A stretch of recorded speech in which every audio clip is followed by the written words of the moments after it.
Hello friends, എല്ലാവർക്കും team ലക്ഷ്യയുടെ YouTube ചാനലിലേക്ക് സ്വാഗതം. ഈ അധ്യയന വർഷം മാറിയ SCERTയുടെ പുതുക്കിയ പാഠപുസ്തകങ്ങളിലെ പ്രധാനപ്പെട്ട അധ്യായങ്ങൾ നമ്മൾ ഓരോന്നായിട്ട് പഠിച്ചു വരികയായിരുന്നു. അതിന്റെ ഭാഗമായി ഈ സെഷനിൽ വളരെ പ്രധാനപ്പെട്ട ഒരു അധ്യായമാണ് ഡിസ്കസ് ചെയ്യുന്നത്. ഇനി വരാൻ പോകുന്ന പരീക്ഷകൾ, പ്രധാനമായും LD ക്ലർക്ക് പരീക്ഷ കഴിഞ്ഞാൽ LGSന്റെ പരീക്ഷയും തുടർന്ന് സെക്രട്ടേറിയറ്റ് OAയുടെ പ്രിലിംസ് എക്സാമാണ് വരുന്നത്. നമ്മൾ ഈ സെഷനിൽ പഠിക്കുന്ന അധ്യായത്തിൽ നിന്നും ഉറപ്പായിട്ടും ചോദ്യങ്ങൾ പ്രതീക്ഷിക്കാം. അങ്ങനെ പ്രതീക്ഷിക്കാവുന്ന ഒരു 5 ചോദ്യങ്ങൾ നിങ്ങളെ ഞാൻ ആദ്യം പരിചയപ്പെടുത്താം. അതായത് 2024 ഇനി നടക്കാൻ പോകുന്ന പരീക്ഷകളിലും അതിനുശേഷം വരുന്ന 10th ലെവൽ പരീക്ഷകളിലും പ്രതീക്ഷിക്കാവുന്ന 5 ചോദ്യങ്ങൾ. ഈ ചോദ്യങ്ങളുടെ ഉത്തരം ഞാൻ ഇവിടെ മെൻഷൻ ചെയ്യുന്നില്ല. ഈ സെഷൻ നിങ്ങൾ പഠിക്കുമ്പോൾ നിങ്ങൾക്കത് മനസ്സിലാവും. ഓക്കെ, ചോദ്യം നമ്പർ 1. 2019-21 വർഷത്തെ നീതി ആയോഗ് അംഗീകരിച്ച ബഹുമുഖ ദാരിദ്ര്യ സൂചിക. ചിലപ്പോൾ നിങ്ങൾ ഈ വാക്ക് തന്നെ ആദ്യമായിട്ടായിരിക്കും കേൾക്കുന്നത്. വളരെ ഇമ്പോർട്ടന്റ് ആയിട്ട് ഈ ടെക്സ്റ്റ് ബുക്കിൽ കൊടുത്തിരിക്കുന്ന ഒരു ഭാഗമാണ് ബഹുമുഖ ദാരിദ്ര്യ സൂചിക. അനുസരിച്ച് ഇന്ത്യയിൽ ദാരിദ്ര്യത്തിന്റെ തോത് ഏറ്റവും കൂടിയ സംസ്ഥാനം ഏതാണ് എന്നാണ് ചോദ്യം. അപ്പൊ നമ്മൾ എന്തൊക്കെ പഠിക്കണം? ബഹുമുഖ സൂചിക എന്താണെന്ന് പഠിക്കണം. ബഹുമുഖ സൂചിക പ്രകാരം ഇന്ത്യയിൽ ദാരിദ്ര്യം കൂടിയ സംസ്ഥാനം ഏതെന്നും പഠിക്കണം. അതിനുശേഷം രണ്ടാമത്തെ ചോദ്യം, പ്രധാനമന്ത്രി പോഷൻ ശക്തി നിർമ്മാൺ അഥവാ PM പോഷൻ പദ്ധതിയുടെ ലക്ഷ്യം എന്താണ്? മൂന്നാമത്തെ ചോദ്യം, നോർമൻ ബോർലോഗിന് നൊബേൽ സമ്മാനം ലഭിച്ച വർഷം. 4. ഇന്ത്യൻ കാർഷിക ഗവേഷണ കൗൺസിലിന്റെ ആദ്യ ഡയറക്ടർ ആരായിരുന്നു? 5. Mahatma Gandhi national rural employment guarantee programme അഥവാ മഹാത്മാഗാന്ധി ദേശീയ ഗ്രാമീണ തൊഴിലുറപ്പ് പദ്ധതി നടപ്പിലാക്കിയ കേരളത്തിലെ ആദ്യത്തെ 2 ജില്ലകൾ ഏതൊക്കെയാണ്?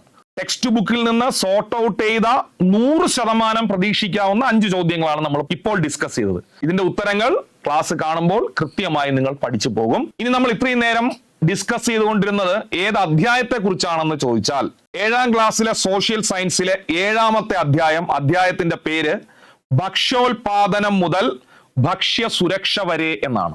വളരെ വളരെ ഇമ്പോർട്ടന്റ് ആണ് ഈ ചാപ്റ്റർ. ഇതുവരെയും പഠിക്കാത്ത ഉദ്യോഗാർത്ഥികൾ ഉറപ്പായിട്ടും ഈ ചാപ്റ്റർ പഠിച്ചിട്ടേ പോകാവൂ. 10ാം ക്ലാസ് നിലവാരം വരെയുള്ള ഏത് പരീക്ഷയ്ക്കും ഈ ചാപ്റ്ററിൽ നിന്ന് ചോദ്യം പ്രതീക്ഷിക്കാം. ഓക്കെ, അപ്പൊ നമുക്ക് ഈ ചാപ്റ്ററിലേക്ക് കടക്കാം. ആദ്യം ഈ ചാപ്റ്ററിൽ നിന്ന് വരാവുന്ന ചോദ്യ മേഖലകൾ, അതായത് ഒരു PSC പരീക്ഷയ്ക്ക് ഈ ചാപ്റ്ററിൽ നിന്ന് ചോദിക്കാൻ സാധ്യതയുള്ള മേഖലകൾ എന്തൊക്കെയാണ്? ഉപജീവന കൃഷി രീതി എന്നാൽ എന്ത്? സമ്മിശ്ര കൃഷി രീതി എന്നാൽ എന്ത്? തോട്ടവിള കൃഷി, വാണിജ്യവിള കൃഷി, അതുപോലെ തന്നെ ഭക്ഷ്യവിളകൾ എന്താണ്? നാണ്യവിളകൾ എന്താണ്? കൃഷിയും കൃഷി അധിഷ്ഠിത വ്യവസായങ്ങളും ധാതു സമ്പത്ത്. ഇതാണ് ഇതിന്റെ പാർട്ട് 1 ആയിട്ട് നമുക്ക് തിരിക്കാൻ പറ്റുന്നത്. നിങ്ങളുടെ ക്വസ്റ്റ്യൻ പേപ്പറിൽ നിങ്ങൾ ഇതെല്ലാം കാണും.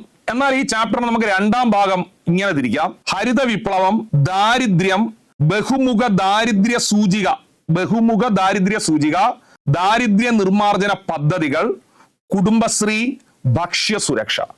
ഇങ്ങനെ 2 പാർട്ടായിട്ട് നമുക്ക് ഈ അധ്യായത്തെ തിരിക്കാം.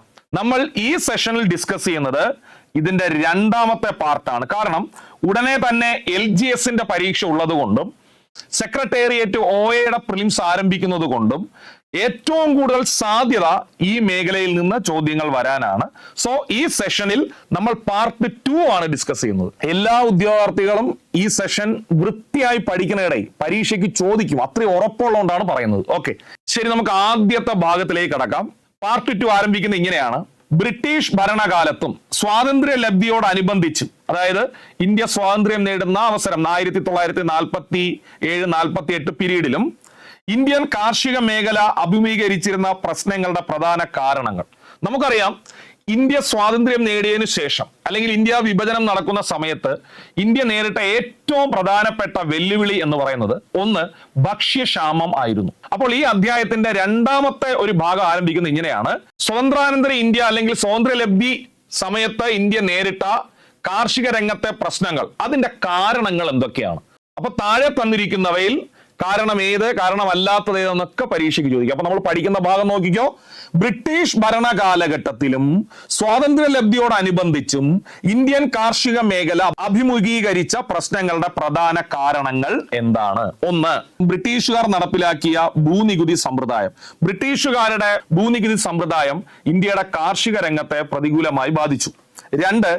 അടിസ്ഥാന സൗകര്യങ്ങളുടെ പരിമിതി. ബ്രിട്ടീഷ് ഭരണ കാലഘട്ടത്തിൽ പല മേഖലയിലും ബ്രിട്ടീഷുകാർ ഡെവലപ്മെന്റ്സ് കൊണ്ടുവന്നെങ്കിലും കാർഷിക മേഖലയിൽ അടിസ്ഥാന സൗകര്യങ്ങളുടെ കുറവുണ്ടായിരുന്നു. അടിസ്ഥാന സൗകര്യങ്ങൾ കുറയുമ്പോൾ സ്വാഭാവികമായിട്ടും കാർഷിക രംഗം ഉൾവലിയുകയാണ് ചെയ്യുന്നത്. അപ്പൊ രണ്ടാമത്തെ കാരണം അടിസ്ഥാന സൗകര്യങ്ങളുടെ പരിമിതി. 3, ഭക്ഷ്യവിളകളോടുള്ള ബ്രിട്ടീഷുകാരുടെ അവഗണന. കാണാപ്പാഠം പഠിച്ചു വയ്ക്കരുത്, കൃത്യമായി മനസ്സിലാക്കുക.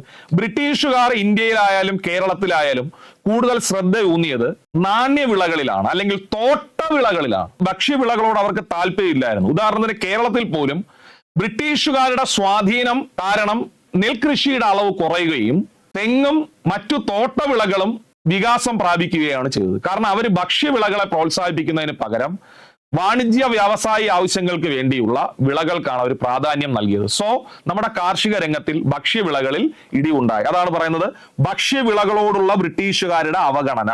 എന്നാൽ അവർ കൂടുതൽ താല്പര്യം കാണിച്ച ഏതിനോടാണ്? തോട്ടവിളകളോടാണ്. അതായത് റബ്ബർ, ഏലം, കുരുമുളക്, കാപ്പി തുടങ്ങിയ തോട്ടവിളകൾ അവർ പ്രോത്സാഹിപ്പിച്ചു. പക്ഷെ ഭക്ഷ്യവിളകളോട് അവർക്ക് അവഗണന ഉണ്ടായിരുന്നു. ഇത് നമ്മുടെ കാർഷിക രംഗത്തെ പ്രതികൂലമായി ബാധിച്ചു. അടുത്തത് കാലഹരണപ്പെട്ട സാങ്കേതിക വിദ്യകൾ. കാർഷിക രംഗം മുന്നോട്ട് പോകണമെങ്കിൽ ടെക്നോളജി പുതിയതായിട്ട് കണ്ടെത്തണം.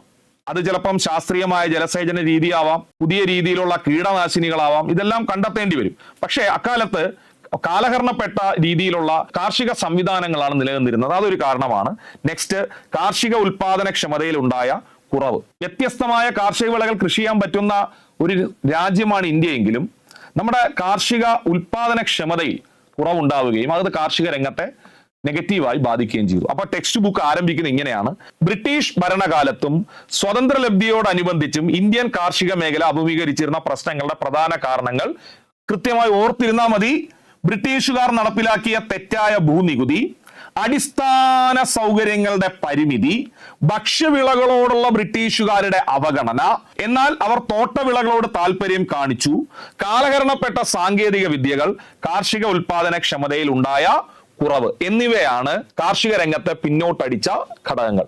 ഈ കാർഷിക രംഗം പിന്നോട്ട് പോകുമ്പോൾ സ്വാഭാവികമായും നമുക്ക് ഭക്ഷ്യ ദൗർലഭ്യം ഉണ്ടാവും. ഈ ഭക്ഷ്യ ദൗർലഭ്യത്തിൽ നിന്ന് ഇന്ത്യ കരകയറിയത് പ്രധാനമായും 2 കാരണങ്ങളിലൂടെയാണ്. ഒന്ന്, ഇന്ത്യയിൽ പല സംസ്ഥാനങ്ങളിലും ഭൂപരിഷ്കരണം നടപ്പിലാക്കി, കേരളം ഉൾപ്പെടെയുള്ളത്. 2, ഇന്ത്യ കണ്ട മഹത്തായ വിപ്ലവം, ഹരിത വിപ്ലവം.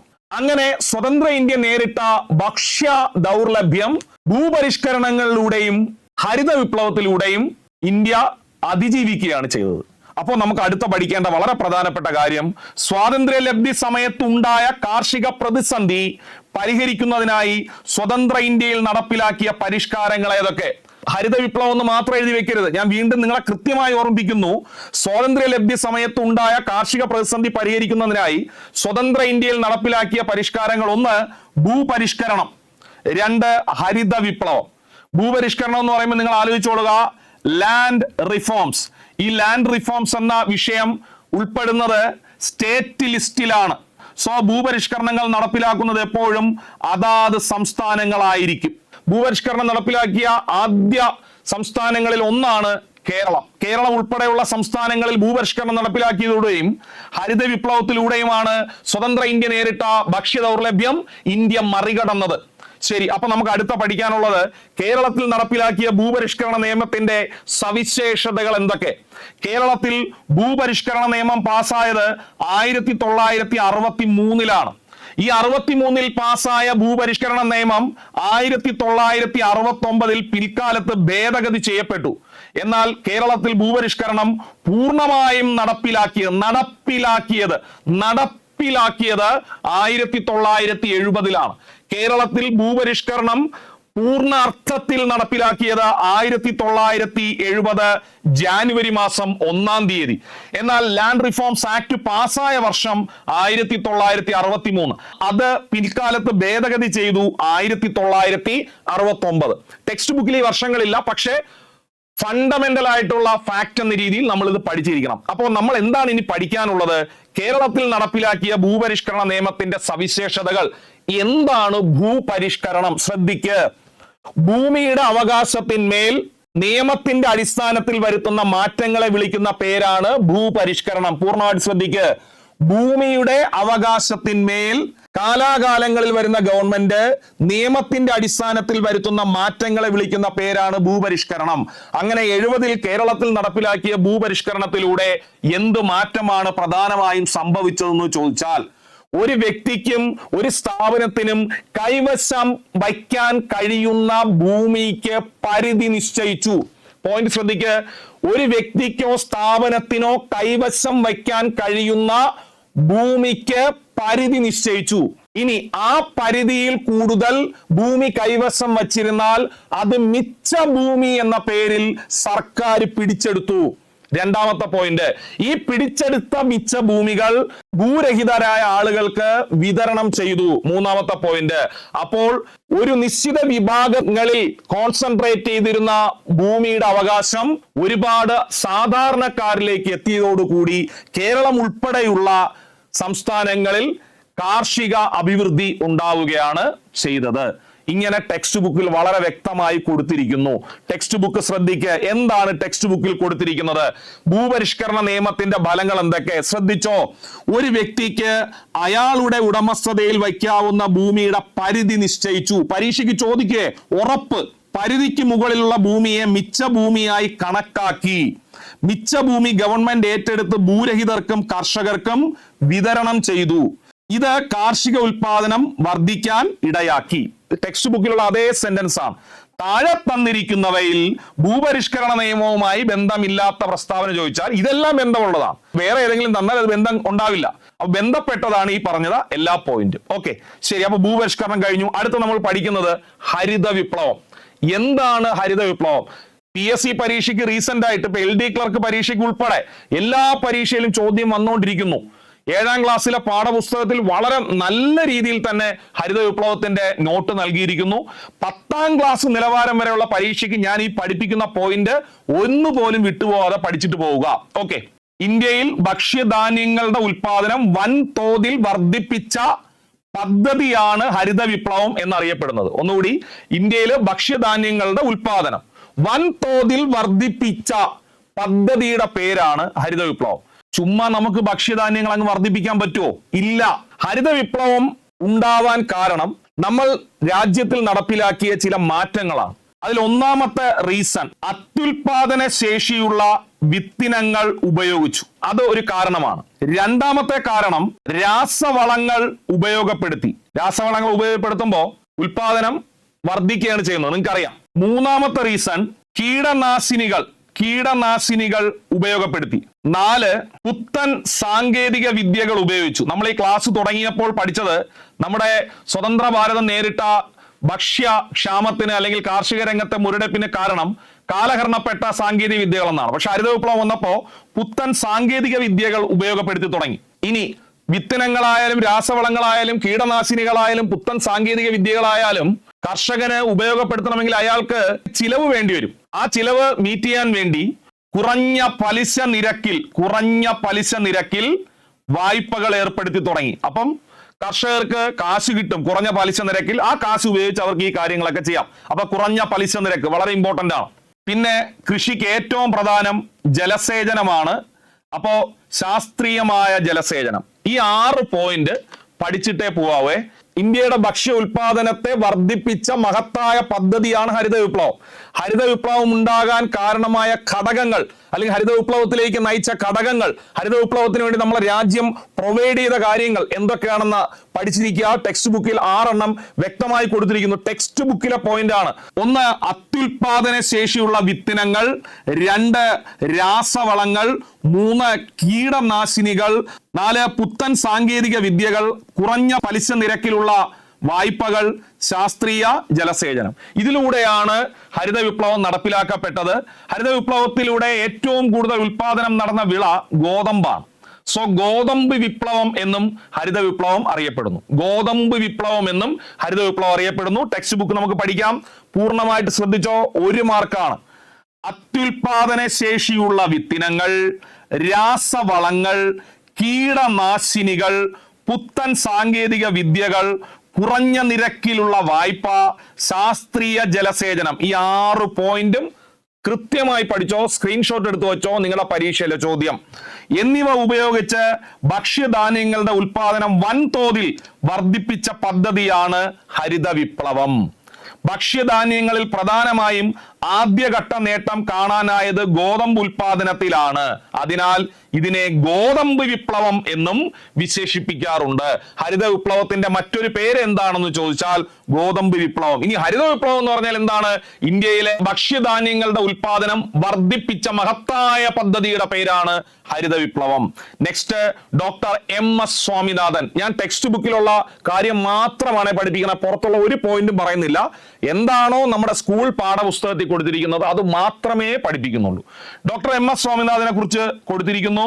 PSC പഠിക്കുന്ന എല്ലാവർക്കും അടിസ്ഥാനപരമായിട്ട് അറിയാവുന്ന ഒരു വ്യക്തിത്വം കൂടിയാണ്. ഇന്ത്യൻ ഹരിത വിപ്ലവത്തിന്റെ പിതാവ് എന്നറിയപ്പെടുന്നത് MS സ്വാമിനാഥനാണ്. ഇന്ത്യൻ ഹരിത വിപ്ലവത്തിന്റെ പിതാവ്. ഹരിത വിപ്ലവത്തിന്റെ പിതാവ് ആരെന്ന് ചോദിച്ചാൽ നോർമൻ ബോർലോഗ് ആണ് ഹരിത വിപ്ലവത്തിന്റെ പിതാവ്. ചിലർ ചാടി കയറി എഴുതി വയ്ക്കും ഹരിത വിപ്ലവത്തിന്റെ പിതാവ് ആര്? MS Swaminathan. MS Swaminathan Indian ഹരിത വിപ്ലവത്തിന്റെ പിതാവാണ്. ടെക്സ്റ്റ് ബുക്കിൽ കൃത്യമായി കൊടുത്തിരിക്കുന്നു MS സ്വാമിനാഥൻ ജനിച്ച വർഷം. തെറ്റിക്കരുതേ. 2025 അടുത്ത വർഷം ആവുമ്പോൾ 100 വർഷം തികയും. ഞാൻ എടുത്തു പറയുന്നു, അടുത്ത വർഷം 2025 ആവുമ്പോ 100 വർഷം തികയും. അപ്പോ MS സ്വാമിനാഥൻ ജനിച്ച വർഷം 1925. 2025 100 വർഷം തികയും. 1925 ജനിക്കുന്നു. അദ്ദേഹത്തിന്റെ ജന്മദേശം തമിഴ്നാട്ടിലെ കുംഭകോണത്താണ്. ജനനം തമിഴ്നാട്ടിലെ കുംഭകോണത്ത്. ഇന്ത്യൻ കാർഷിക ഗവേഷണ കൗൺസിലിന്റെ ആദ്യ ഡയറക്ടർ. തെറ്റിക്കരുത്, ഇന്ത്യൻ കാർഷിക ഗവേഷണ കൗൺസിലിന്റെ ആദ്യ ഡയറക്ടറായ വ്യക്തിയാണ് MS സ്വാമിനാഥൻ. നോർമൻ ബോർലോഗുമായി സഹകരിച്ച് ഇന്ത്യൻ കാർഷിക മേഖലയിൽ ഹരിത വിപ്ലവ പരീക്ഷണം നടത്തി. ഇന്ത്യൻ കാർഷിക മേഖലയിൽ ഹരിത വിപ്ലവത്തിന്റെ പരീക്ഷണം തുടങ്ങി വെക്കുന്നത് MS സ്വാമിനാഥനാണ്. അമേരിക്കക്കാരനായ നോർമൻ ബോർലോഗുമായി സഹകരിച്ചിട്ടാണ്. ഇദ്ദേഹത്തിലൂടെ ഹരിത വിപ്ലവം നടപ്പിലാക്കി ഹരിത വിപ്ലവത്തിന്റെ പിതാവ് എന്നറിയപ്പെടുന്നു. 1967 പത്മശ്രീ, 72 പത്മഭൂഷൺ, 89 പത്മവിഭൂഷൺ, ഭാരതരത്ന 2024. അദ്ദേഹം 2023 സെപ്റ്റംബർ 28 ചെന്നൈയിൽ വെച്ച് അന്തരിച്ചു. ഇതൊക്കെ ടെക്സ്റ്റ് ബുക്കിലുള്ളതാണ്. പക്ഷേ ടെക്സ്റ്റ് ബുക്കിൽ ഈ പത്മശ്രീയും പത്മഭൂഷണും വിഭൂഷണും നേടിയ വർഷങ്ങളില്ല. അത് ഞാൻ ഇതിനൂടെ ചേർത്തന്നേ ഉള്ളൂ. ചിലപ്പോൾ അത് ചോദിക്കും. അദ്ദേഹത്തിന് പത്മശ്രീ ലഭിക്കുന്നത് 967 പത്മഭൂഷൺ ലഭിക്കുന്നത് 72 പത്മവിഭൂഷൺ ലഭിക്കുന്നത് 1989 ഭാരതരത്ന 2024 2023 സെപ്റ്റംബർ 28 അദ്ദേഹം ചെന്നൈയിൽ വെച്ച് അന്തരിക്കുകയാണ് ചെയ്തത്. അപ്പോൾ 7ാം ക്ലാസ്സിലെ ടെക്സ്റ്റ് ബുക്കിലുള്ള MS സ്വാമിനാഥൻ ഇത്രയേ ഉള്ളൂ. ഹരിത വിപ്ലവത്തിന്റെ പിതാവ്, 925 ഓഗസ്റ്റ് 7 ജനനം, തമിഴ്നാട്ടിലെ കുംഭകോണത്ത് ജനനം, ഇന്ത്യൻ കാർഷിക ഗവേഷണ കൗൺസിലിന്റെ ആദ്യ ഡയറക്ടർ, നോർമൻ ബോർലോഗുമായി സഹകരിച്ച് ഇന്ത്യൻ കാർഷിക മേഖല ഹരിത വിപ്ലവ പരീക്ഷണത്തിന് തുടക്കം കുറിച്ചു. പത്മശ്രീ, പത്മഭൂഷൺ, പത്മവിഭൂഷൺ, ഭാരതരത്ന എന്നിവ ലഭിച്ചു. 2023 സെപ്റ്റംബർ 28 അദ്ദേഹം ചെന്നൈയിൽ വെച്ച് അന്തരിക്കുകയാണ് ചെയ്തത്. ഓക്കെ, നെക്സ്റ്റ് പരീക്ഷയ്ക്ക് ചോദിക്കുന്ന വളരെ പ്രധാനപ്പെട്ട പോയിന്റ്, ഉറപ്പ്. ഹരിത വിപ്ലവത്തിന്റെ നേട്ടം എന്ത്? ഹരിത വിപ്ലവത്തിന്റെ നേട്ടം അല്ലാത്തതെന്ത്? ഓക്കെ, ഒന്ന് വായിക്കുമ്പോൾ തന്നെ നിങ്ങൾക്ക് മനസ്സിലാവും ഹരിത വിപ്ലവത്തിന്റെ നേട്ടങ്ങൾ. ഒന്ന്, ഭക്ഷ്യധാന്യങ്ങളുടെ ഉൽപാദനത്തിൽ വർധനവ് വരും. അത് എളുപ്പമല്ലേ പഠിക്കാൻ? ഹരിത വിപ്ലവം എന്ന് പറഞ്ഞാൽ തന്നെ ഭക്ഷ്യധാന്യങ്ങളുടെ ഉൽപാദനത്തിലുള്ള വർധനവ്. 2, ഭക്ഷ്യ സ്വയം പര്യാപ്തത ഉണ്ടാവും. നമ്മുടെ രാജ്യം ഇറക്കുമതി എന്ന സമ്പ്രദായത്തിൽ നിന്ന് കയറ്റുമതിയിലേക്ക് പോയി. കാരണം നമുക്ക് ആവശ്യമായ ഭക്ഷ്യവസ്തുക്കൾ സ്വന്തമായി ഉൽപ്പാദിപ്പിക്കാൻ കഴിഞ്ഞു. ഭക്ഷ്യധാന്യങ്ങളിൽ വിലക്കുറവ് വന്നു. ഒരുപാട് ഉൽപാദനം നടക്കുമ്പോൾ നമുക്കത് വില കുറച്ച് ലഭിക്കുന്നു. ഭക്ഷ്യധാന്യങ്ങളുടെ കരിഞ്ചന്തയും പൂഴ്ത്തിവയ്പും ഇല്ലാതാക്കൽ. അതായത് ഭക്ഷ്യധാന്യങ്ങളുടെ ഒരു ഷോർട്ടേജ് വരുമ്പോഴാണ് ഈ ഉൽപാദകർ ഇതിനെ പൂഴ്ത്തി വയ്ക്കുന്നത്, വില കൂടിയതിന് ശേഷം വിൽക്കാമെന്ന് പറഞ്ഞു. പക്ഷെ സാധനത്തിന് വില കുറവാണെങ്കിൽ പൂഴ്ത്തി വെച്ചിട്ട് കാര്യമില്ലല്ലോ. അപ്പോൾ ഭക്ഷ്യധാന്യങ്ങളുടെ കരിഞ്ചന്തയും പൂഴ്ത്തിവയ്പും ഇല്ലാതാക്കൽ. ദാരിദ്ര്യത്തിനും പട്ടിണിക്കും ശമനം. ഭക്ഷ്യധാന്യങ്ങളുടെ ഇറക്കുമതിയിൽ നിന്ന് കയറ്റുമതിയിലേക്ക് ഇന്ത്യ പോയി. സാമ്പത്തിക നേട്ടത്തിലൂടെ രാജ്യ പുരോഗതിക്കുള്ള ചവിട്ടുപടിയായി നൂതന സാങ്കേതിക വിദ്യകളുടെ പരിചയപ്പെടുത്തൽ. ഇത്രയുമാണ് ഹരിത വിപ്ലവത്തിന്റെ നേട്ടങ്ങൾ എന്ന് പറഞ്ഞ് 7ാം ക്ലാസ്സിൽ ടെക്സ്റ്റ് ബുക്കിൽ കൊടുത്തിരിക്കുന്നത്. പക്ഷെ ഇതിന് നമ്മൾ അങ്ങനെ സ്ട്രെയിൻ എടുത്ത് പഠിക്കേണ്ട കാര്യമില്ല. ജസ്റ്റ് കോമൺ സെൻസ് ഉണ്ടെങ്കിൽ നേട്ടം ഏതാണ് കോട്ടം ഏതെന്ന് മനസ്സിലാവും. ഒന്ന്, ഭക്ഷ്യധാന്യങ്ങളുടെ ഉൽപാദനത്തിലെ വർധനവ്, ഭക്ഷ്യ സ്വയം പര്യാപ്തത, ഭക്ഷ്യധാന്യങ്ങളുടെ വിലക്കുറവ്, ഭക്ഷ്യധാന്യങ്ങളുടെ കരിഞ്ചന്തയും പൂഴ്ത്തിവയ്പും ഇല്ലാതാക്കൽ, ദാരിദ്ര്യത്തിനും പട്ടിണിക്കും ശമനം, ഭക്ഷ്യധാന്യങ്ങളുടെ ഇറക്കുമതിയിൽ നിന്ന് കയറ്റുമതിയിലേക്കുള്ള നേട്ടം, സാമ്പത്തിക നേട്ടത്തിലൂടെ രാജ്യ പുരോഗതിക്കുള്ള ചവിട്ടുപടി, നൂതന സാങ്കേതിക വിദ്യകളുടെ പരിചയപ്പെടൽ. നെക്സ്റ്റ്, കോട്ടങ്ങൾ. എന്തൊക്കെ കോട്ടമാണ് സംഭവിച്ചത്?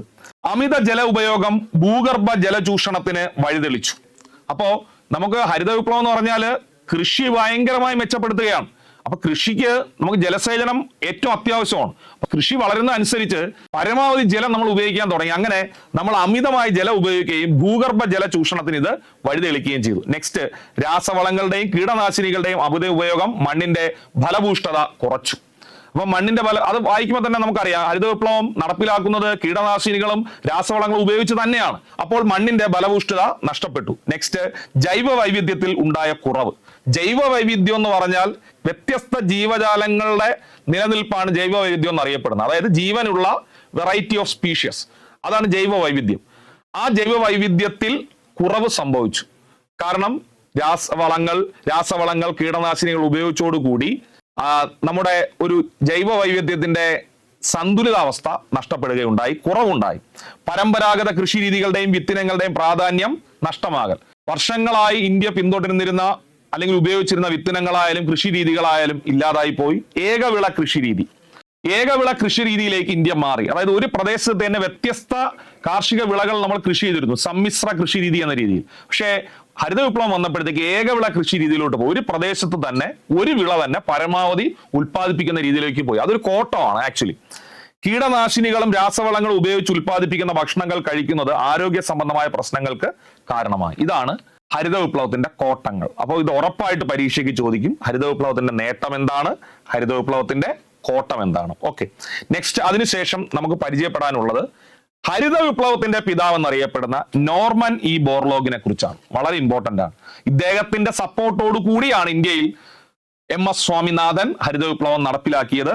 ലോകമെമ്പാടുമുള്ള അനേകായിരങ്ങളെ പട്ടിണിയിൽ നിന്ന് രക്ഷിച്ച ഹരിത വിപ്ലവത്തിന്റെ പിതാവാണ് Norman Ernest Borlaug. Norman Ernest Borlaug എന്ന നോർമൻ ഇ ബോർലോഗ് 1914 മറന്നുപോരുതേ, 1914 ഇദ്ദേഹം ജനിക്കുന്നത്. എന്നാൽ MS സ്വാമിനാഥൻ ജനിക്കുന്നത് 1925 മാർച്ച് 25-നാണ്. 1914 മാർച്ച് 25-നാണ് നോർമൻ ഇ ബോർലോഗ് ജനിക്കുന്നത്. അമേരിക്കയിൽ ജനിച്ച അദ്ദേഹം പട്ടിണിയിൽ നിന്നുള്ള മോചനമാണ് സമാധാനത്തിലേക്കുള്ള ആദ്യ പടിയെന്ന് വിശ്വസിച്ചു. അതായത് യുദ്ധത്തിന്റെ കാരണം പട്ടിണിയാണ്, ഭക്ഷ്യക്ഷാമമാണ്. പട്ടിണി മാറിയാൽ പല പ്രശ്നങ്ങളും മാറും, യുദ്ധം പോലും മാറും എന്ന് വിശ്വസിച്ച ആളാണ് നോർമൻ ഇ ബോർലോഗ്. അതുകൊണ്ട് അദ്ദേഹം പട്ടിണി മാറ്റാൻ വേണ്ടി, ഭക്ഷ്യ ഉൽപാദനം വർദ്ധിപ്പിക്കാൻ വേണ്ടി പരമാവധി ശ്രമിക്കുകയും ഇതിലൂടെ അദ്ദേഹം നേടിയത് നൊബേൽ സമ്മാനമാണ്. എന്തിനുള്ള നൊബേൽ സമ്മാനം? സമാധാനത്തിനുള്ള നൊബേൽ സമ്മാനം. നോർമൻ ഇ ബോർലോഗിന് സമാധാനത്തിനുള്ള നൊബേൽ സമ്മാനം ലഭിക്കുന്ന വർഷം 1970. തെറ്റിക്കേ ചെയ്യരുത്. നോർമൻ ഇ ബോർലോഗിന് സമാധാനത്തിനുള്ള നൊബേൽ സമ്മാനം ലഭിക്കുന്ന വർഷം 1970. 1970-ലാണ് നോർമൻ ഇ ബോർലോഗിന് സമാധാനത്തിനുള്ള നൊബേൽ സമ്മാനം ലഭിക്കുന്നത്. അപ്പോ ഹരിത വിപ്ലവത്തിന്റെ പിതാവ് എന്നറിയപ്പെടുന്നത് നോർമൻ ഇ ബോർലോഗ് ആണ്. 1914 മാർച്ച് 25-ന് അമേരിക്കയിലാണ് ജനിച്ചത്. പട്ടിണിയിൽ നിന്നുള്ള മോചനമാണ് സമാധാനത്തിലേക്കുള്ള ആദ്യ പടിയെന്ന് അദ്ദേഹം വിശ്വസിച്ചു. അദ്ദേഹം ഹരിത വിപ്ലവത്തിന് തുടക്കം കുറിക്കുന്നു. 1970 സമാധാനത്തിനുള്ള നൊബേൽ സമ്മാനം അദ്ദേഹത്തിന് ലഭിക്കുന്നു. അപ്പോൾ നമ്മൾ ഈ ഒരു ഭാഗം പഠിക്കുമ്പോൾ ഹരിത വിപ്ലവവുമായി ബന്ധപ്പെട്ട് 10ാം ക്ലാസ് നിലവാരം വരെയുള്ള പരീക്ഷയുടെ ചോദ്യങ്ങൾ നിങ്ങൾക്ക് സ്കോർ ചെയ്യാൻ പറ്റും. ഇമ്പോർട്ടന്റ് ആണ്. ഇനി നമ്മൾ അടുത്ത പഠിക്കാൻ പോകുന്ന മേഖലയാണ് ദാരിദ്ര്യവും ദാരിദ്ര്യ രേഖയും. അപ്പൊ എന്താണ് ദാരിദ്ര്യം? നമ്മളൊരു മനുഷ്യനാണ്. ഒരു മനുഷ്യൻ എന്ന നിലയിൽ നമുക്ക് വേണ്ട പ്രധാനപ്പെട്ട ചില അടിസ്ഥാന ആവശ്യങ്ങൾ ഞാൻ ഇവിടെ എഴുതാം. ആഹാരം, വസ്ത്രം, പാർപ്പിടം, വിദ്യാഭ്യാസം, ആരോഗ്യം. ഇതാണ് നമുക്ക് വളരെ പ്രധാനമായും വേണ്ട 5 കാര്യങ്ങൾ ഒരു മനുഷ്യന്. ഏതൊക്കെയാണ്? ആഹാരം, വസ്ത്രം, പാർപ്പിടം, വിദ്യാഭ്യാസം, ആരോഗ്യം. ഈ പറഞ്ഞ വസ്തുതകൾ നമുക്ക് ആവശ്യമായ രീതിയിൽ ലഭിക്കുന്നില്ല എങ്കിൽ ആ അവസ്ഥയെ നമുക്ക് ദാരിദ്ര്യം എന്ന് വിളിക്കാം. ഞാൻ ഒന്നുകൂടി വ്യക്തമായി പഠിപ്പിക്കുന്നു, ശ്രദ്ധിക്കുക. ആഹാരം വേണം, വസ്ത്രം വേണം, തലചായ്ക്കാൻ പാർപ്പിടം വേണം, നമുക്ക് വിദ്യാഭ്യാസം ആവശ്യമാണ്, ആരോഗ്യം ആവശ്യമാണ്. ഇത് നമുക്ക് ലഭിക്കാത്ത അവസ്ഥയാണ് നമ്മൾ ദാരിദ്ര്യം എന്ന് വിളിക്കുന്നത്. എന്നാൽ നമ്മുടെ രാജ്യത്തിൽ ദാരിദ്ര്യം കണക്കാക്കുന്നത് വരുമാനത്തിന്റെയും ഭക്ഷണത്തിൽ നിന്ന് ലഭിക്കേണ്ട ഊർജം, നമ്മൾ കലോറി എന്നൊക്കെ പറയില്ലേ, ആ ഊർജത്തിന്റെയും അടിസ്ഥാനത്തിലാണ് ഇന്ത്യയിൽ ദാരിദ്ര്യം കണക്കാക്കുന്നത്. ഞാൻ എടുത്തു പറയുന്നു. അപ്പൊ ദാരിദ്ര്യം എന്നാൽ എന്തെന്ന് ചോദിച്ചാൽ ആഹാരം, വസ്ത്രം, പാർപ്പിടം, വിദ്യാഭ്യാസം, ആരോഗ്യം ആവശ്യാനുസരണം ലഭിക്കാത്ത അവസ്ഥയാണ് ദാരിദ്ര്യം. ഇന്ത്യയിൽ ദാരിദ്ര്യം കണക്കാക്കുന്നത് വരുമാനത്തിന്റെയും ഭക്ഷണത്തിൽ നിന്ന് ലഭിക്കേണ്ട ഊർജത്തിന്റെയും അടിസ്ഥാനത്തിലാണ്. ഇനി എന്താണ് ദാരിദ്ര്യരേഖ? ദാരിദ്ര്യരേഖ എന്ന് പറഞ്ഞാൽ പോവർട്ടി ലൈൻ. അതൊരു സാങ്കല്പിക രേഖയാണ്. രാജ്യത്തിലെ ജനങ്ങളെ ദരിദ്രരെന്നും അല്ലാത്തവരെന്നും തരംതിരിക്കുന്ന ഒരു സാങ്കല്പിക രേഖയാണ് ഏതെന്ന് പറയുന്നത് ദാരിദ്ര്യ രേഖ. അപ്പൊ നമുക്ക് ടെക്സ്റ്റ് ബുക്ക് പഠിക്കാം. ശ്രദ്ധിച്ചോ. മനുഷ്യന്റെ അടിസ്ഥാന ആവശ്യങ്ങളായ, ഞാനിവിടെ മാർക്ക് ചെയ്യുന്നേ, ആഹാരം, വസ്ത്രം, പാർപ്പിടം, വിദ്യാഭ്യാസം, ആരോഗ്യം എന്നിവ ആവശ്യാനുസരണം ലഭിക്കാത്ത അവസ്ഥയാണ് ദാരിദ്ര്യം. പഠിച്ചേ. മിതമായ ആവശ്യങ്ങൾ പോലും നിറവേറ്റാൻ കഴിയാത്ത തരത്തിൽ വരുമാനമോ സ്വത്തോ പ്രാപ്യമാക്കാനുള്ള ശേഷി ഇല്ലാത്തവരാണ് ദരിദ്രർ. മിതമായ ആവശ്യങ്ങൾ, ഞാൻ മുകളിൽ സൂചിപ്പിച്ച മിതമായ ആവശ്യങ്ങൾ നിറവേറ്റാൻ പോലും വരുമാനവും ഇല്ല, സ്വത്തും ഇല്ല, അവരാണ് ദരിദ്രർ. ഒരാളുടെ വരുമാനത്തിന്റെയും ഭക്ഷണത്തിൽ നിന്ന് ലഭിക്കേണ്ട ഊർജത്തിന്റെ അടിസ്ഥാനത്തിലാണ് നമ്മുടെ രാജ്യത്ത് ദാരിദ്ര്യം കണക്കാക്കുന്നത്, ഇന്ത്യയിൽ. ഓക്കെ, നെക്സ്റ്റ്, എന്താണ് ദാരിദ്ര്യ രേഖ? ഒരു രാജ്യത്തെ ജനങ്ങളെ ദരിദ്രരെന്നും അല്ലാത്തവരെന്നും വിഭജിക്കുന്ന സാങ്കല്പിക രേഖയാണ് ദാരിദ്ര്യ രേഖ. ഒരു രാജ്യത്തെ ജനങ്ങളെ ദരിദ്രരെന്നും അല്ലാത്തവരെന്നും വിഭജിക്കുന്ന സാങ്കല്പിക രേഖയാണ് ദാരിദ്ര്യ രേഖ.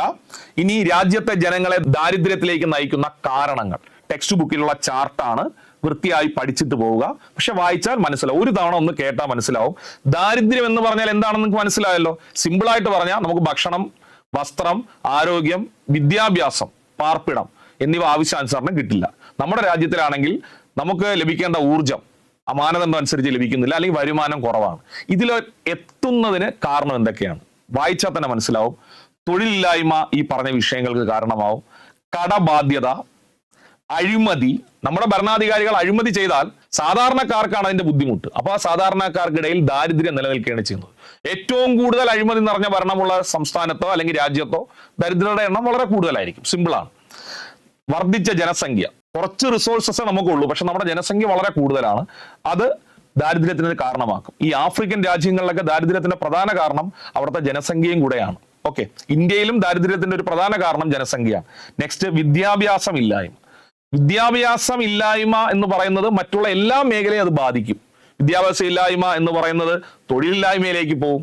വിദ്യാഭ്യാസം ഇല്ലാത്ത ആളുകൾ താമസിക്കുന്ന ഒരു സംസ്ഥാനത്തെ ഭരണകൂടം അഴിമതി നിറഞ്ഞ ഭരണകൂടമായിരിക്കും. അപ്പോൾ എല്ലാത്തിൻ്റെ അടിസ്ഥാനം വിദ്യാഭ്യാസത്തിൽ നിന്നാണ് തുടങ്ങുന്നത്. അപ്പോൾ വിദ്യാഭ്യാസം ഇല്ലായ്മ ദാരിദ്ര്യത്തിന്റെ കാരണമാണ്. വിലക്കയറ്റം, അനിയന്ത്രിതമായ വിലക്കയറ്റം ഉണ്ടായി കഴിഞ്ഞാൽ ഭക്ഷ്യധാന്യങ്ങളുടെ കുറവുണ്ടാവും, അല്ലെങ്കിൽ മറ്റ് ആവശ്യങ്ങൾ നമുക്ക് നിറവേറ്റാൻ കഴിയില്ല.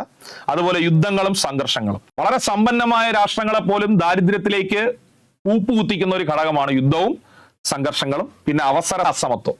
എല്ലാവർക്കും തുല്യ രീതിയിൽ അവസരം കൊടുത്തില്ലെങ്കിൽ ഒരു വിഭാഗം പാർശ്വവൽക്കരിക്കപ്പെടുകയും അവർ ദാരിദ്ര്യം നേരിടേണ്ടി വരികയും ചെയ്യും. ഇത് രാജ്യത്തെ ജനങ്ങളെ ദാരിദ്ര്യത്തിലേക്ക് നയിക്കുന്ന ഘടകങ്ങൾ എന്ന് പറഞ്ഞു കൊടുത്തിരിക്കുന്നതാണ്. ഒന്നുകൂടി പറഞ്ഞു പോവാം.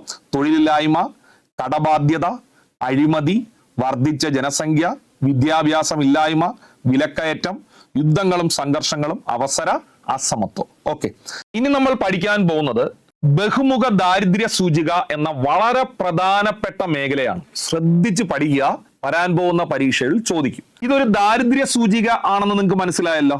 അതായത് പോവർട്ടി ഇൻഡെക്സ് ആണ്. ബഹുമുഖ എന്ന് പറഞ്ഞാൽ മൾട്ടി ഡയമെൻഷണൽ എന്നാണ്.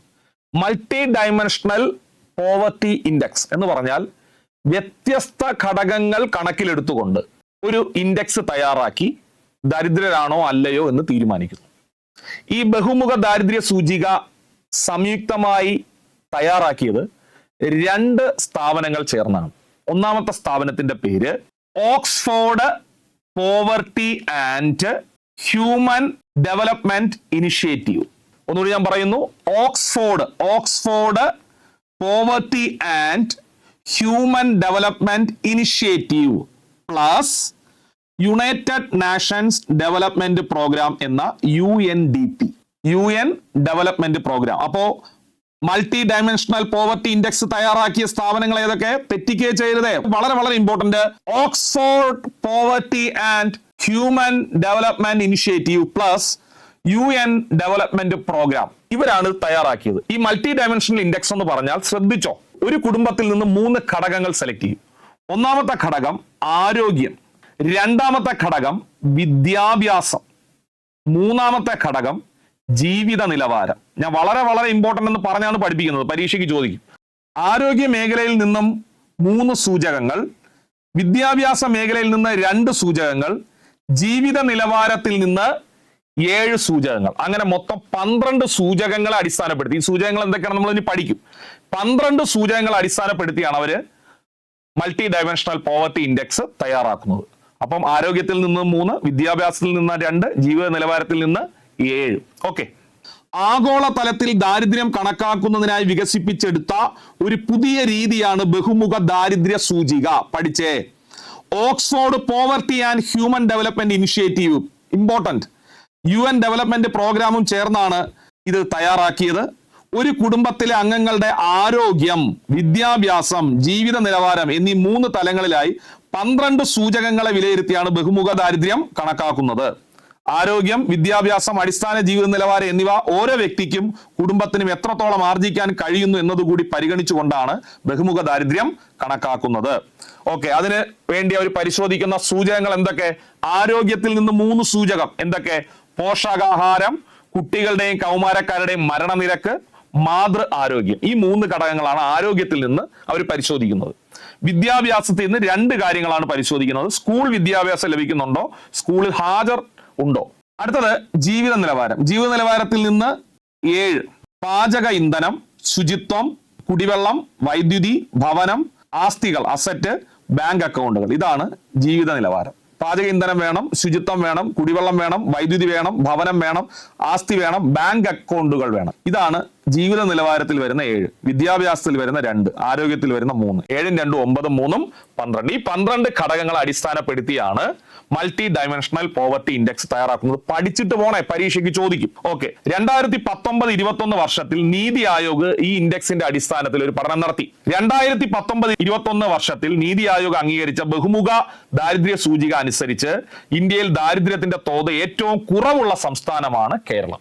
അപ്പം 2019-21 നീതി ആയോഗ് നടത്തിയ മൾട്ടി ഡയമെൻഷണൽ പോവർട്ടി ഇൻഡെക്സിന്റെ അടിസ്ഥാനത്തിൽ ഏറ്റവും കുറവ് ദാരിദ്ര്യമുള്ള സംസ്ഥാനമാണ് കേരളം.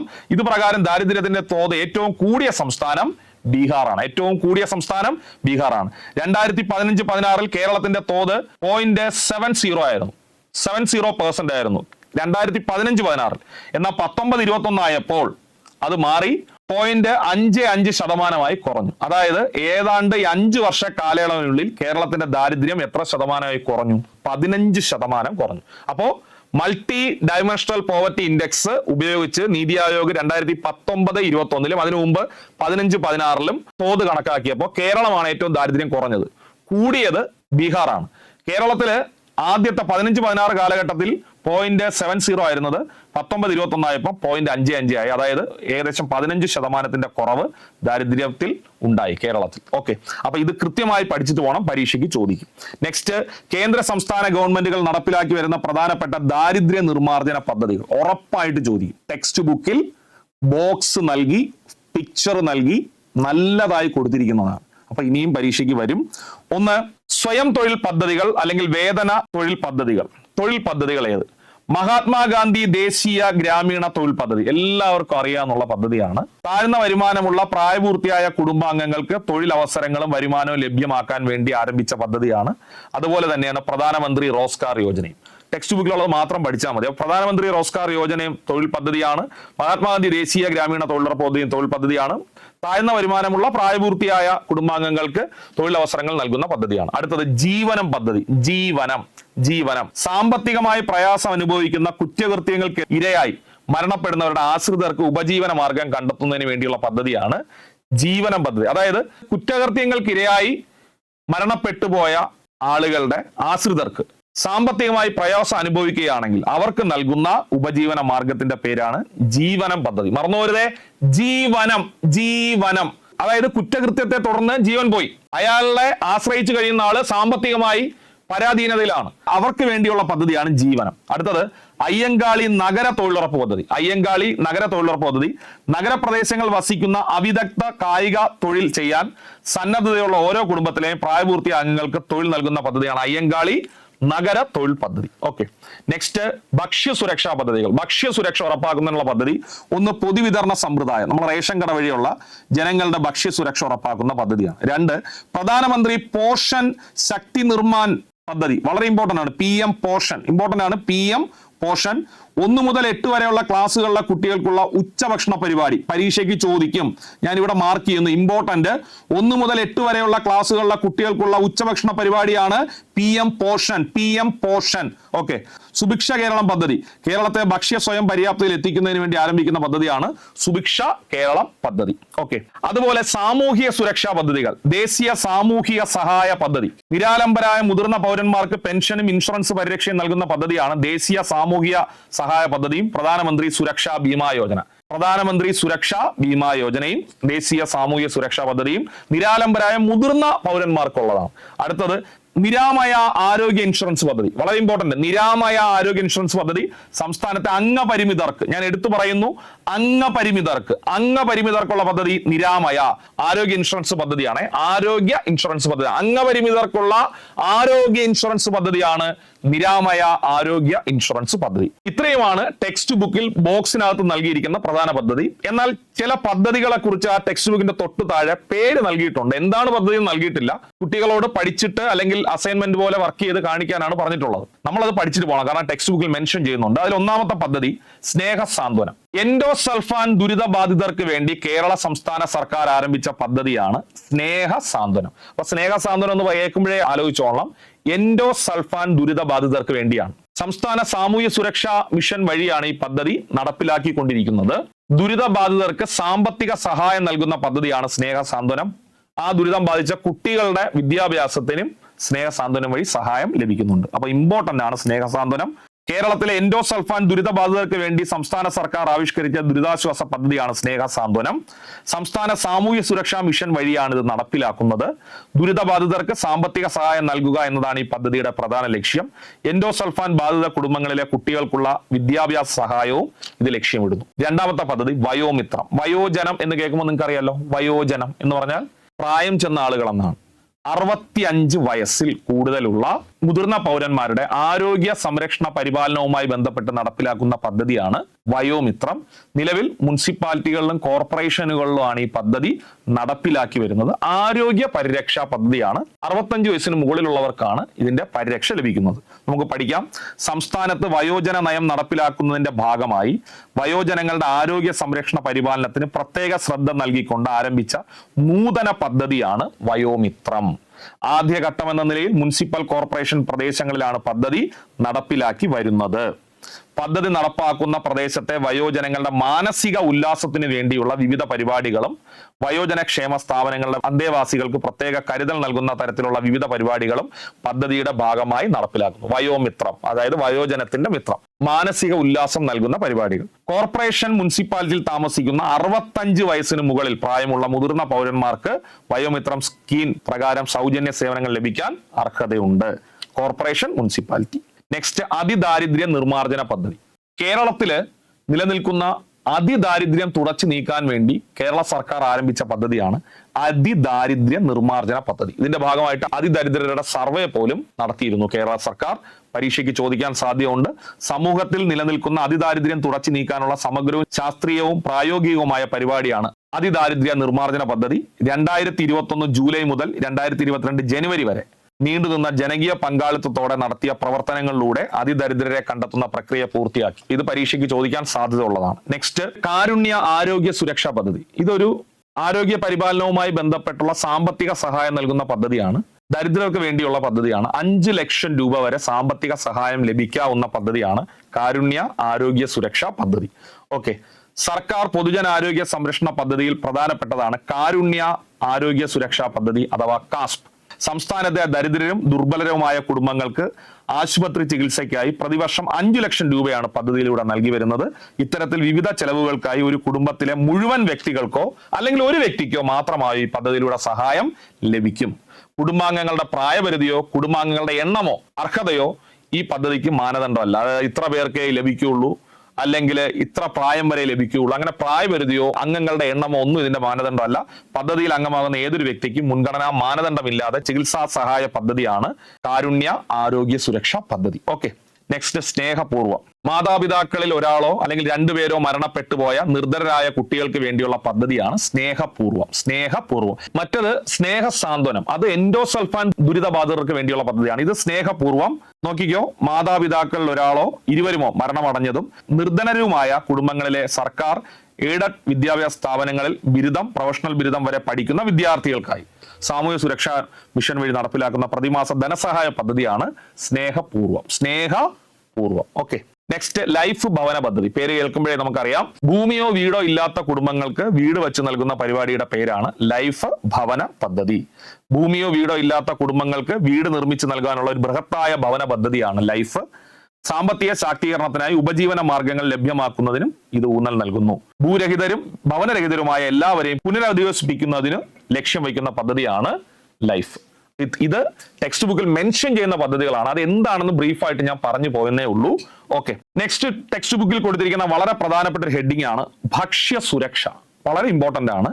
ഒരു സമൂഹത്തിലെ എല്ലാവർക്കും എല്ലായ്പ്പോഴും അവരവർക്ക് ആവശ്യമായ അളവിൽ സുരക്ഷിതവും പോഷക സമ്പുഷ്ടവുമായ ആഹാരം ലഭ്യമാക്കുകയും അവ നേടാൻ ആവശ്യമായ സാഹചര്യം ഉറപ്പാക്കുകയും ചെയ്യുക എന്നതാണ് ഭക്ഷ്യസുരക്ഷ എന്നതുകൊണ്ട് അർത്ഥമാക്കുന്നത്. അപ്പൊ ഭക്ഷ്യസുരക്ഷ എന്ന് കേൾക്കുമ്പോൾ നിങ്ങളുടെ മനസ്സിൽ എന്തൊക്കെ വേണം? സുരക്ഷിതമായ ആഹാരം ലഭിക്കണം. 2, പോഷക സമ്പുഷ്ടമായ ആഹാരം ലഭിക്കണം. 3, അത് നേടാനുള്ള സാഹചര്യം ഉറപ്പാക്കണം. അതായത് അവർക്ക് വാങ്ങി കഴിക്കാൻ ഉള്ള സാഹചര്യം, അല്ലെങ്കിൽ അവർക്ക് വാങ്ങാനുള്ള പ്രാപ്തി ഉണ്ടാക്കാനുള്ള സാഹചര്യം ഉറപ്പാക്കി കൊടുക്കുക. ഇനി വാങ്ങാൻ പ്രാപ്തി ഇല്ലാത്തവർക്ക് സൗജന്യമായി ഇത് എത്തിക്കുക. അതിനെയാണ് ഭക്ഷ്യസുരക്ഷ എന്നതുകൊണ്ട് ഉദ്ദേശിക്കുന്നത്.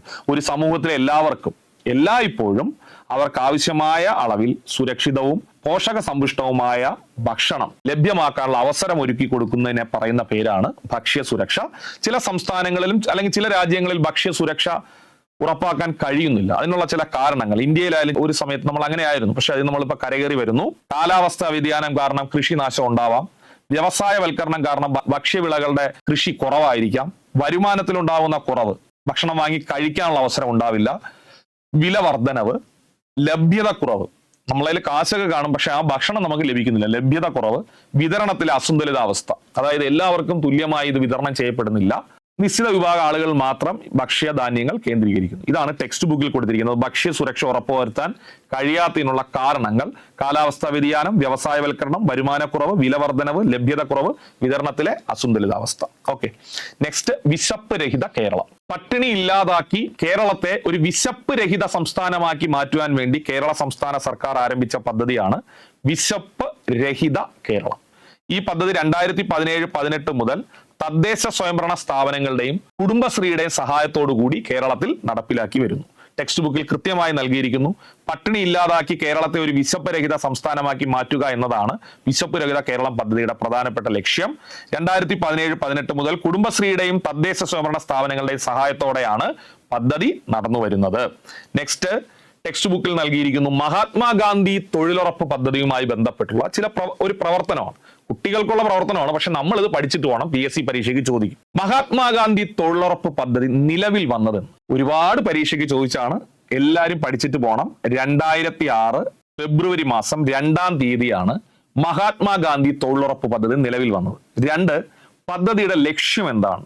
താഴ്ന്ന വരുമാനമുള്ള കുടുംബങ്ങളിലെ അംഗങ്ങൾക്ക് കായികപരമായി, ഫിസിക്കലായിട്ട് ചെയ്യാൻ പറ്റുന്ന ജോലി അവർ ചെയ്യാൻ തയ്യാറാണെങ്കിൽ അവർക്ക് തൊഴിൽ നൽകിക്കൊണ്ട് വരുമാനം ഉറപ്പാക്കി ദാരിദ്ര്യം ഇല്ലാതാക്കുക എന്നുള്ളതാണ് മഹാത്മാഗാന്ധി തൊഴിലുറപ്പ് പദ്ധതിയുടെ ലക്ഷ്യം.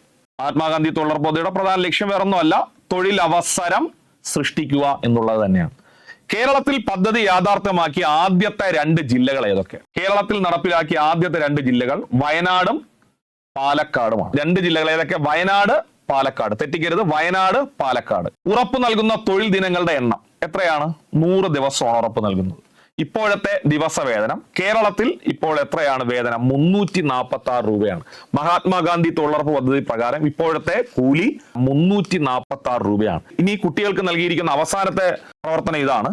മഹാത്മാഗാന്ധി ദേശീയ ഗ്രാമീണ തൊഴിലുറപ്പ് പദ്ധതി ഉൾപ്പെടുത്തി ചെയ്തു വരുന്ന പ്രവർത്തനങ്ങൾ എന്തൊക്കെയാണ്? എന്തൊക്കെ പ്രവർത്തനങ്ങളാണ് മഹാത്മാഗാന്ധി തൊഴിലുറപ്പ് പദ്ധതിയിലൂടെ നടപ്പിലാക്കുന്നത്? പഠിച്ചിട്ട് പോണേ, പരീക്ഷയ്ക്ക് ചോദിക്കും. 1, പ്രകൃതി വിഭവ പരിപാലനവുമായി ബന്ധപ്പെട്ട പ്രവൃത്തികൾ. പ്രകൃതി അല്ലെങ്കിൽ പരിസ്ഥിതി സംരക്ഷണവുമായി ബന്ധപ്പെട്ട പ്രവൃത്തികൾ, പ്രധാനമായും ജലസംരക്ഷണത്തിന് വേണ്ടി നീർത്തട പരിപാലനം, തണ്ണീർത്തട സംരക്ഷണം, ചെറുകിട ജലസേചന പദ്ധതികൾ, പരമ്പരാഗതമായി ലഭിച്ച ജലസ്രോതസ്സുകളെ പുനരുദ്ധരിച്ചുകൊണ്ട് കൂടുതൽ ജലസേചനം മെച്ചപ്പെടുത്തുക തുടങ്ങിയ പ്രകൃതി വിഭവ പരിപാലനവുമായി ബന്ധപ്പെട്ട പ്രവൃത്തികളാണ് ഒന്ന്. രണ്ട്, വ്യക്തിഗത ആസ്തികളും പൊതു ആസ്തികളും, അതായത് കുടുംബപരമായിട്ടും വ്യക്തിപരമായിട്ടും സമൂഹത്തിന് വേണ്ടിയും ഗവൺമെന്റിന് വേണ്ടിയും ആസ്തികൾ സൃഷ്ടിച്ചെടുക്കുക, അസറ്റ് ഉണ്ടാക്കുക എന്നുള്ളതാണ്. ഹോർട്ടിക്കൾച്ചർ, പട്ടുനൂൽ കൃഷി പോലുള്ള ഉപജീവന മാർഗങ്ങൾ കണ്ടെത്തുക, മൃഗസംരക്ഷണ പരിപാടികൾ നടപ്പിലാക്കുക, പൊതുകുളങ്ങളിൽ മത്സ്യകൃഷികൾ നടപ്പിലാക്കുക, അങ്ങനെയുള്ള കുറെ കാര്യങ്ങളാണ് വ്യക്തിഗതമായിട്ട് അവർ ചെയ്യുന്നത്, അല്ലെങ്കിൽ സമൂഹത്തിന് വേണ്ടി പൊതു ആസ്തികൾ സൃഷ്ടിക്കുന്നു.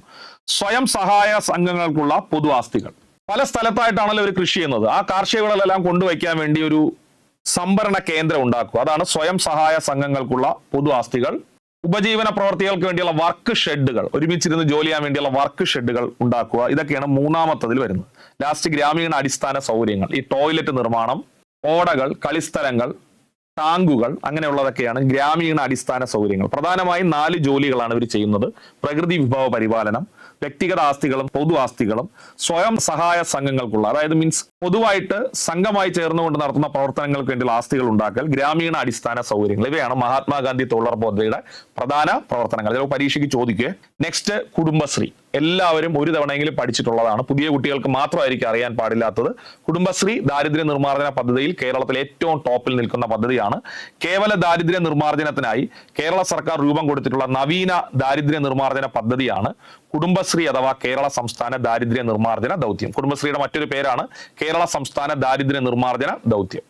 നബാർഡിന്റെ സഹായത്തോടെ ഉള്ള സമ്പൂർണ്ണ ദാരിദ്ര്യ നിർമ്മാർജ്ജന യജ്ഞം എന്ന നിലയിലാണ് കുടുംബശ്രീ പദ്ധതി രൂപീകൃതമായത്. തുടക്ക കാലഘട്ടത്തിൽ നബാർഡിന്റെ സപ്പോർട്ടാണ് കുടുംബശ്രീക്ക് ഉണ്ടായിരുന്നത്. കുടുംബശ്രീ എന്നാൽ കുടുംബത്തിന്റെ ഐശ്വര്യം എന്നാണ് അർത്ഥം. കുടുംബശ്രീ എന്ന വാക്കിന്റെ അർത്ഥം കുടുംബത്തിന്റെ ഐശ്വര്യം എന്നാണ്.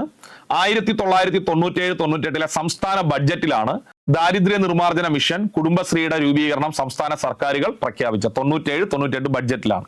എന്നാൽ ഇത് ഉദ്ഘാടനം ചെയ്തത് 98 മെയ് 17-നാണ്. വളരെ വളരെ ഇമ്പോർട്ടന്റ്.